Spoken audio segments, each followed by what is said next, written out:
Hi, I'm Dr. Ted Rogers. This is History by the Plate. I remember this like it was yesterday, but it was June of 1984 when my good friend Brad Gurney called up and asked, "Hey Ted, are you and Glenda into fajitas yet? There's this great new place called the Blue Goose down on Lower Greenville that has the best fajitas. Why don't the four of us hit it for lunch?" A life-changing moment to be sure. Thanks, Brad. Now, while you'll find fajitas on virtually every single Mexican food restaurant's menu, did you know that fajitas actually aren't from Mexico?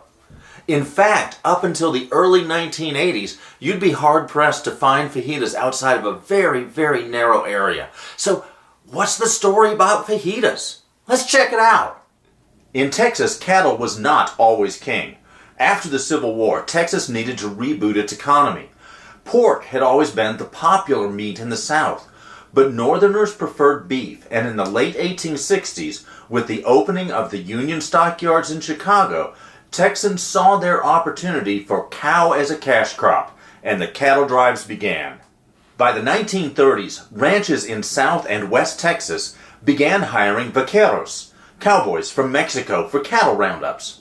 The ranchers would butcher some cattle to feed the ranch hands, and the throwaway items like the head, skin, entrails, and the diaphragm muscle, or skirt steak, went to the vaqueros, while the white cowboys got the choicer cuts.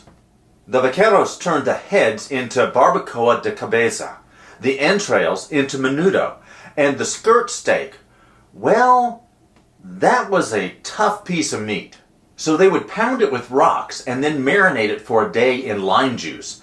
Then for dinner, they would throw it directly on the campfire, cook it, slice it, make tacos out of it with toppings of onions, peppers, and cheese. This dish, not even yet called fajitas, remained regional to small areas in southern Texas until 1969, when Austin meat market manager Sonny Falcon began a small taco stand to boost cash from what was considered a throwaway piece of meat. In 1973, Ninfa Rodriguez Lorenzo opened a restaurant, Ninfa's, in Houston.